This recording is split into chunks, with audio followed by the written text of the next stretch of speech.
तो one piece chapter 1188 is here और इस चैप्टर में क्या ही हुआ है। तो इमू ने पहले जोरो और सांजी को डिफीट किया और अब उसने जो फ्यूचर पायरेट किंग है उसको भी मार डाला है। लूफी की डेथ हो चुकी है, वन पीस यहीं पर ही एंड हो जाएगी। तो आज की वीडियो में हम इसी चैप्टर के बारे में बात करेंगे कि इमू और लूफी की ये फाइट कैसी थी और कैसे इमू ने लूफी को डिफीट किया है। तो लाइक कर दो, तुम्हें पता है चैनल के साथ क्या करना है। Oh my God, bro. Oh, hell no. तो चैप्टर 1188 का टाइटल है वेलिंग वॉइड और इसके कवर पेज को देखकर मुझे ब्लैक क्लोवर की याद आ गई, क्योंकि दोनों का कवर पेज काफी ज्यादा सिमिलर है। दोनों के कलर मुझे काफी ज्यादा बढ़िया लगे। तो इस चैप्टर की शुरुआत होती है इमू की एक ब्लरिड मेमोरी से, जहां पर किसी ने उसे ट्रांसपॉन्डर स्नेल से कॉल की है और जिसने कॉल की है वो कुछ ऐसा बोलता है, hello hello answer me, hello what the. और जो इमू है वो बोलता है, who are you, this is Mu, who is this. और जिसने कॉल की है वो बोलता है, आई एम जॉय बॉय। और फिर से हमें जॉय बॉय की थोड़ी सी अपीयरेंस देखने के लिए मिलती है। यहाँ पे जो स्माइल है वो सेम टू सेम तो लूफी की तरह है, पर मैं श्योर हूँ कि ये लूफी की तरह नहीं होगा, ओडा सेंस से कुछ डिफरेंट करेंगे। पर जो स्माइल है वो सेम टू सेम लूफी की तरह लग रही है। तो हम दोबारा से प्रेजेंट में आ जाते हैं और जो इमू है वो बोलता है कि जॉय बॉय ऑलरेडी मर चुका है, पर फिर भी उसे इसकी जो मेमोरीज हैं वो दोबारा से क्यों याद आ रही हैं।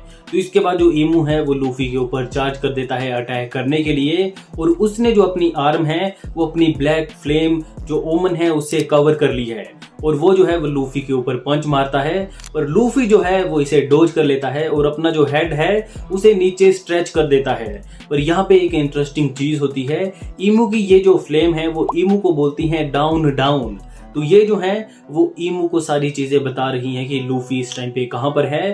तो इसकी जो आर्म है वो भी एक तरीके से स्ट्रेच हो जाती है और लूफी को नीचे जाके हिट करती है। तो मैं यहाँ पे 100% श्योर हूँ कि इमू ने ये जो टेक्निक का यूज किया है वो उसने जॉय बॉय से फाइट करने के लिए डेवलप की होगी और ये कहीं ना कहीं लूफी की जो पावर है उसको भी रिजेंबल कर रही है। तो ये जो पंच है वो सीधे जाके लूफी को लगता है, जिससे कि उसकी जो गर्दन है वो सीधे जाके जमीन पे लगती है। तो जैसे ही लूफी जमीन पे गिरता है तो काफी बड़ा ब्लास्ट होता है और जो लूफी है वो थोड़ा बहुत जल भी चुका है, पर वो इस फाइट को इतना ज्यादा सीरियस नहीं ले रहा है जितना कि उसे लेना चाहिए। तो इसके बाद जो लूफी है वो इमू के ऊपर अटैक करने की कोशिश करता है, पर इमू इसे स्पीड ब्लिट्स करके इसके पीछे जाकर इसे अपने स्पेयर से मारने की कोशिश करता है, पर लूफी इसे डोज कर लेता है। और इसके काउंटर में जो लूफी है वो मल्टीपल पंचेस मारता है इमू को, पर इमू अपने स्पेयर से इन सभी को ब्लॉक कर लेता है। नेक्स्ट इमू दोबारा से अपनी जो ओमेन वाली पावर है उसका यूज करता है। एक जो फायर बॉल है वो लूफी की तरफ जाती है, जिससे काफी बड़ा ब्लास्ट होता है और लूफी यहाँ से वही अपनी गूफी वाली रन करते हुए भाग रहा है। जिस तरीके से वो गियर 5 में भागता है ना कार्टून की तरह, वो यहाँ पर भी यही सारी चीजें कर रहा है। लूफी को ये समझना पड़ेगा कि ये कोई नॉर्मल विलन नहीं है, ये वन पीस यूनिवर्स का अभी तक का सबसे स्ट्रॉन्गेस्ट विलन है। तो जैसे ही लूफी यहाँ से भागता है तो इमू इसके पीछे दोबारा से अपनी जो मल्टीपल ओमेन वाली बॉल है वो फेंक देता है, जो कि लूफी को चेस कर रही हैं। पर लूफी जो है वो दोबारा से इनको मल्टीपल पंचेस मारता है, जिससे कि ये वहीं पर ही ब्लास्ट हो जाती हैं। और तभी नेक्स्ट पेज पे जो लूफी है वो एक जीनी में बदल जाता है।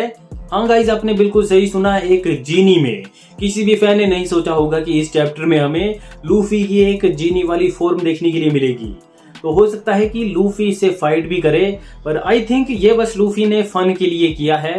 लूफी इसका यूज फाइट के लिए नहीं करेगा। तो जैसे ही लूफी इस जीनी वाली फॉर्म में बदल जाता है तो वो इमू को बोलता है कि वो अपने फ्रेंड जो लोकी है उसकी डेथ को वेन में नहीं जाने देगा।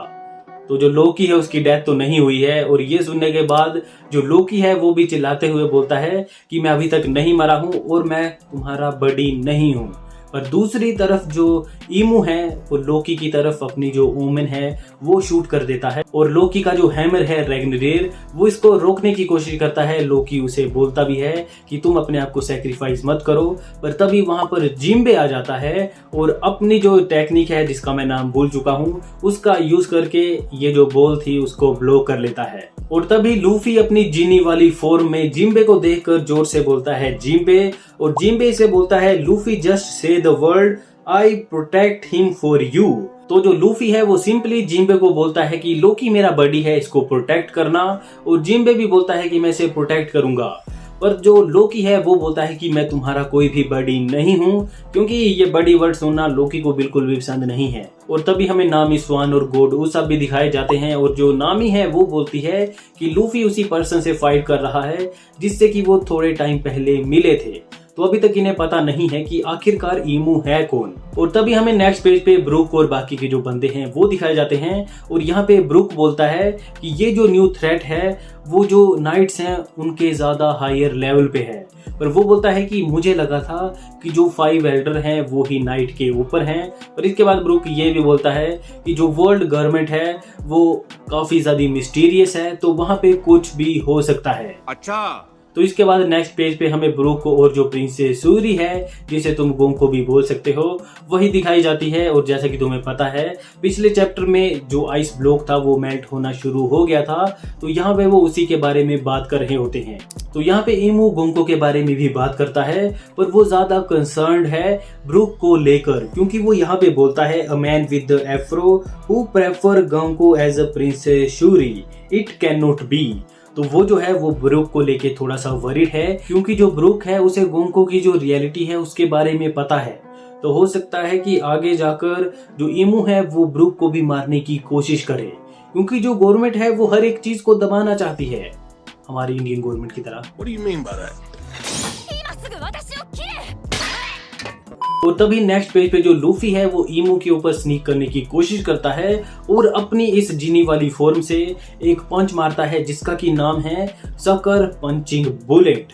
सो आई डोंट थिंक लूफी ने ये क्या सोच के नाम रखा है, और ये जो पंच है वो काफी ज्यादा बड़ा है, ये हाकी से इन्फ्यूज्ड है।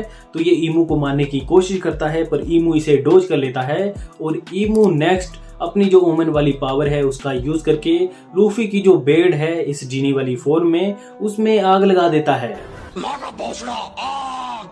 तो इसके बाद ईमू बिना टाइम वेस्ट किए अपनी जो स्टिग्मा वाली पावर है उसका यूज करता है लूफी के ऊपर, पर लूफी इसे डोज कर लेता है।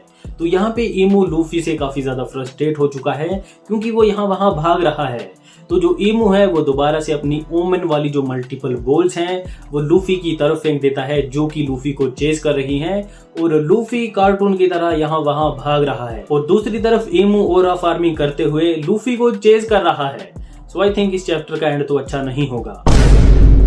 तो ईमू जो है वो लूफी के यहाँ वहां भागने से तंग आ चुका है, तो वो जो है वो ओरा फार्मिंग करते हुए अपना जो वेपन है उसे चेंज करता है, अपना जो स्पेयर है उसे दोबारा से जो उसके पीछे ब्लैक सर्कल फ्लोट करता है उसमें डाल देता है, और वहां से एक बॉल निकलती है जिससे कि वो अपनी न्यू स्वॉर्ड को बाहर निकालता है, जिसका की नाम है sword of the wailing void. और ये वाला पैनल काफी ज्यादा बढ़िया था, ये स्वॉर्ड भी काफी ज्यादा बढ़िया लग रही है। इसके बाद हमें पता लगता है कि ईमू की ये जो न्यू स्वॉर्ड है वो आसपास के जितने भी ट्री हैं उनसे लाइफ फोर्स को सक कर रही है, और जितने भी ट्री हैं वो डेड हो चुके हैं। और ये वाला पैनल मुझे काफी ज्यादा बढ़िया भी लगा। तो इसके बाद जो ईमू है वो अपनी इस न्यू स्वॉर्ड से लूफी के ऊपर चार्ज अप करता है, और इसी बीच वो लूफी को ये भी बोलता है कि तुम जॉय बॉय नहीं हो, मैं गलत था, क्योंकि जो जॉय बॉय है वो इतना ज्यादा वीक नहीं हो सकता है। और यही बोलने के साथ वो लूफी को स्टैब कर देता है अपनी इस न्यू स्वॉर्ड से। लूफी की डेथ हो चुकी है, वन पीस यहीं पे एंड हो चुकी है। तो यही वन पीस का एंड था, और मैं मजाक भी नहीं कर रहा हूँ। आगे क्या होगा, या तो लूफी अपनी न्यू पावर को अनलॉक करेगा, जिसके चांसेस काफी ज्यादा कम हैं, या फिर जोरो या फिर सांजी में से कोई यहाँ पे उसे बचाने के लिए आएगा, जो कि इम्पॉसिबल है क्योंकि दोनों अपनी अपनी फाइट में लगे हुए हैं।